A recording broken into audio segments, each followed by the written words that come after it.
Какая бы завтра ни вышла камера, неважно какой у вас бюджет на камеру, теперь вы понимаете, как работают основные параметры и на что стоит обратить внимание при выборе камеры. Количество кадров в секунду, он же FPS. Почему снимают 25 кадров в секунду? Почему 30? Почему в кино 24? Я не понимаю. Поспокойнее, малышка. Я все объясню. Фильмы снимают 24 кадра в секунду. Европа и большая часть мира используют 25 FPS. С другой стороны, Япония, Северная Америка и половина стран Южной Америки используют 29.97 FPS. Но мы здесь не за этим. Говорят, что снимая 50 кадров в секунду, вы получаете суперплавное изображение, которое можно замедлять. Кто-то говорит, что это даже решающий параметр при покупке камеры. Камера снимает аж 50 вместо 25.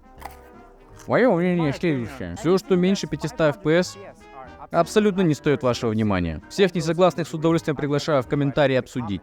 Покажите нам настоящий хейт. Какая камера может снимать 500 FPS и больше? Phantom Flex может, но сколько Phantom Flex стоит? Правильно. Как Rolls-Royce Phantom. Эмоциональный ущерб. Важный момент насчет частоты кадров. В современном мире неважно, вы снимаете 24, 25 или 30 кадров в секунду. Ютубу, ТикТоку и Инстаграму без разницы. Выдержка. Моя выдержка всегда в 2 раза больше частоты кадров. Девчонки, покажите им. Да не это, блин. Выдержка — это количество времени, за которое свет попадает на сенсор. Если говорить о фотографии, открывается затвор, на пленку или матрицу попадает свет, и шторка закрывается. Значение выдержки означает, на какое время открывается затвор. Например, 1/50 означает, что затвор открывается на 1/50 секунды. В случае кинокамер, которые снимают на пленку, там вместо затвора стоит обтюратор, который выполняет ту же функцию, но другим способом. В случае современных камер это осуществляется электронно. На что это влияет? 2 момента. Первый — это, конечно же, освещенность кадра. Второе — это motion blur. Помните, как мне размазало в ролике про ND-фильтры? Да, выдержка всегда должна быть в 2 раза больше частоты кадров. Снимаете 25 кадров в секунду, выдержка должна быть 1/50. Снимаете 30 кадров в секунду, выставляете выдержку 1/60. Вау, это была очень полезная информация. ISO. Что такое ISO? Его также называют чувствительностью. Определяет чувствительность матрицы в камере и влияет на экспозицию вашего видео.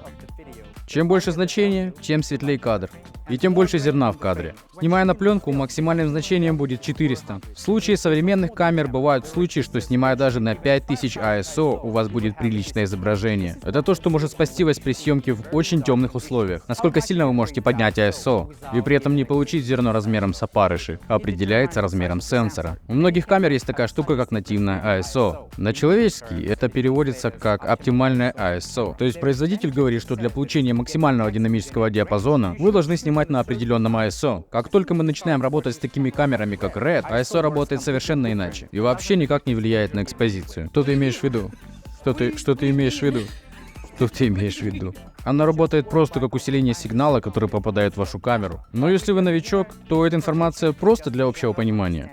Что такое ISO? Детка, не обижай меня. Не обижай меня. Больше никогда. Баланс белого. Замечали, что белая футболка может быть синей или красной при съемке? Баланс белого очень важный параметр, который многие игнорируют, просто забывают или не знают о нем. Если сильно упростить, то при правильном балансе белого, белый должен быть белым. Тогда все остальные цвета будут отображаться правильно. Если еще проще, то это настройка, которая помогает вашей камере понять, как должен выглядеть белый. И от этого уже зависят все остальные цвета вашего изображения. Я никогда не использую автоматические настройки, потому что это может стать реально проблемой.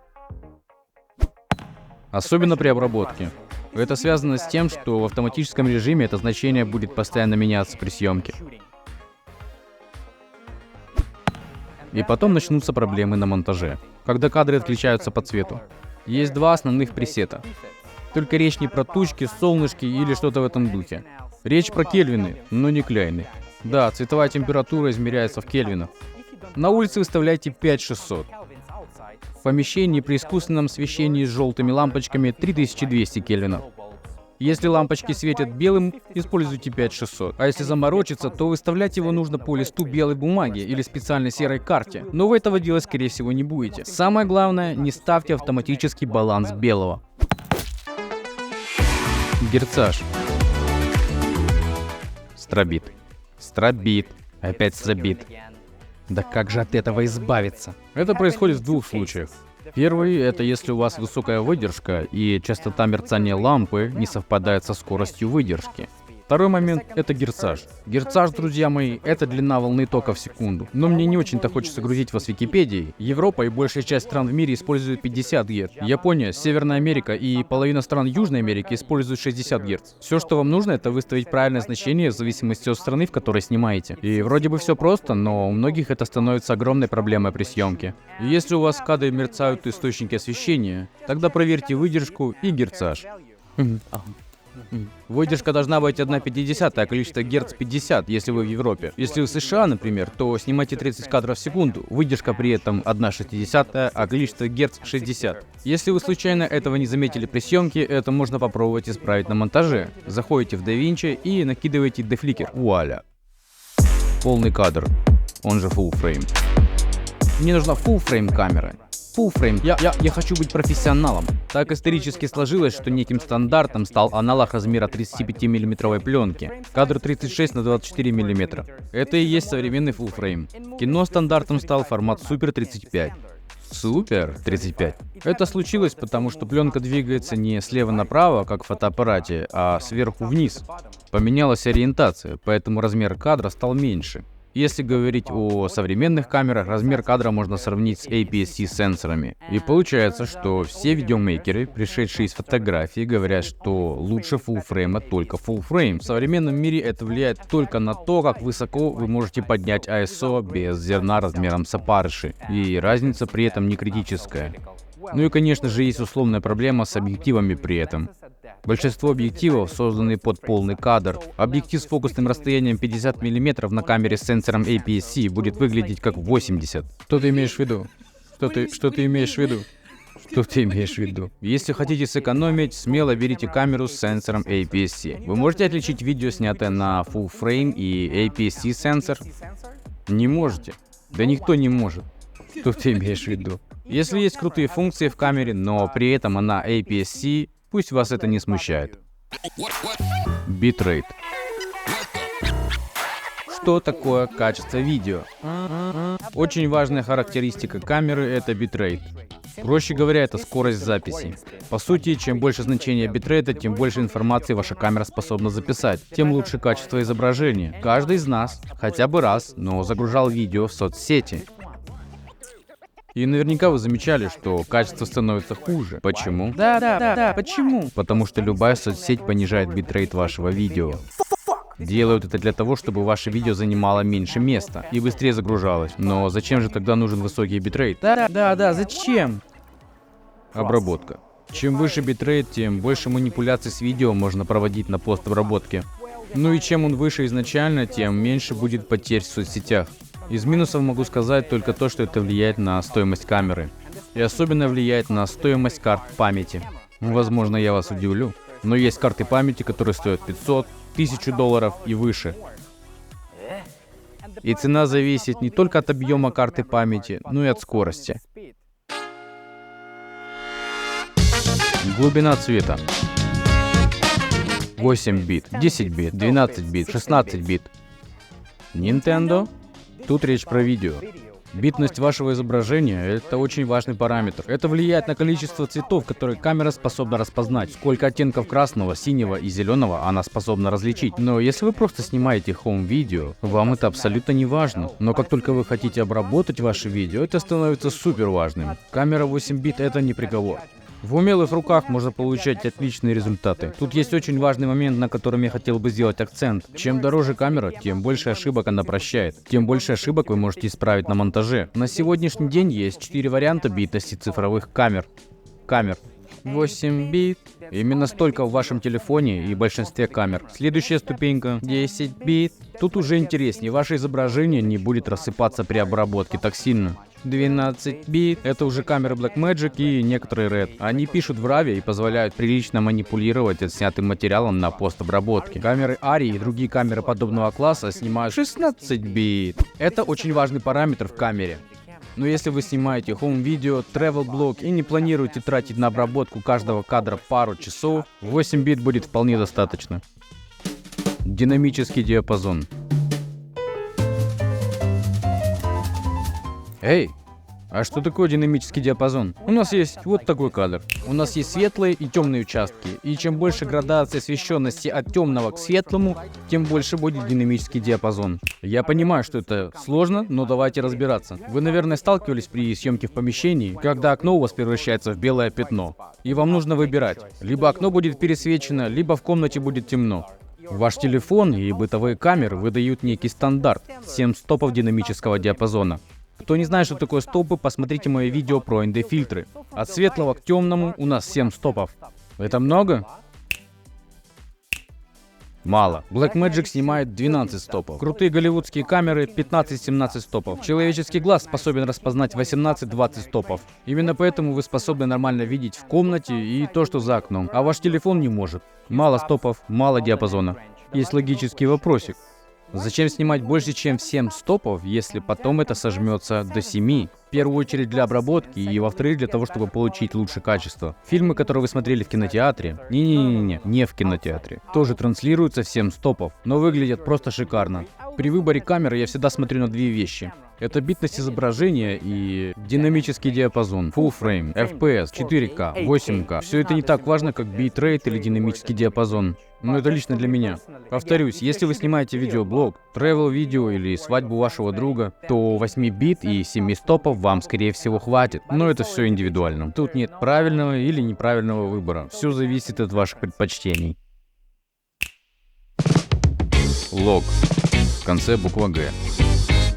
Что такое лог? Лог — это настройка, которая позволяет записывать больше динамического диапазона. Вместо 7 стопов, например, 13.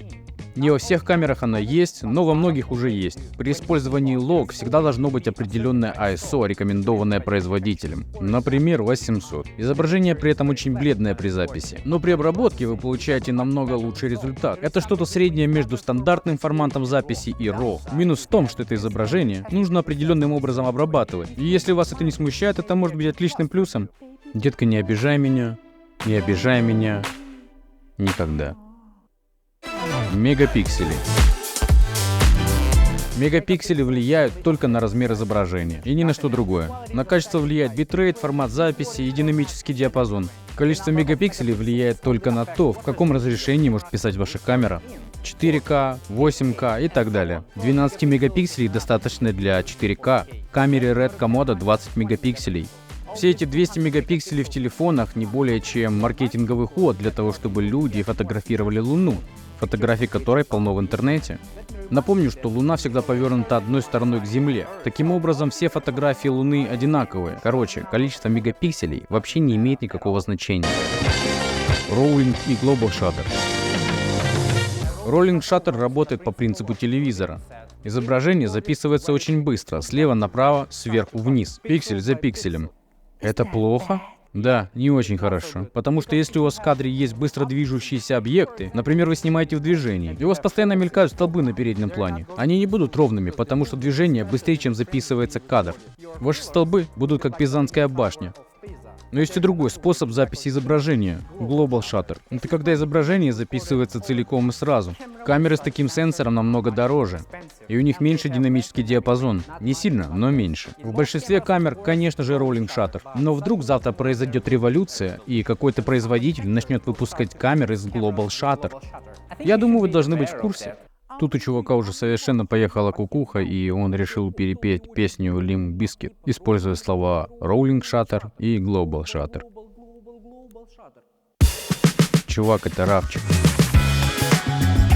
Это плоское изображение, в котором очень много информации. Вы можете менять ISO и баланс белого без потери качества прямо на компьютере. Почему большинство камер этого не делают? Из-за перегрева. Камеры и так сильно греются.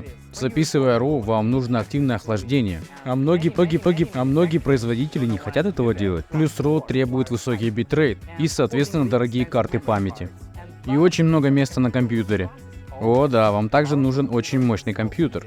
Но это не все. На самом деле нет ни одной камеры, которая действительно пишет в RAW. Ну, кроме Red. Что ты имеешь в виду? Что ты имеешь в виду? Что ты имеешь в виду? Дело в том, что Red совершили цифровую революцию в кино. У них патент.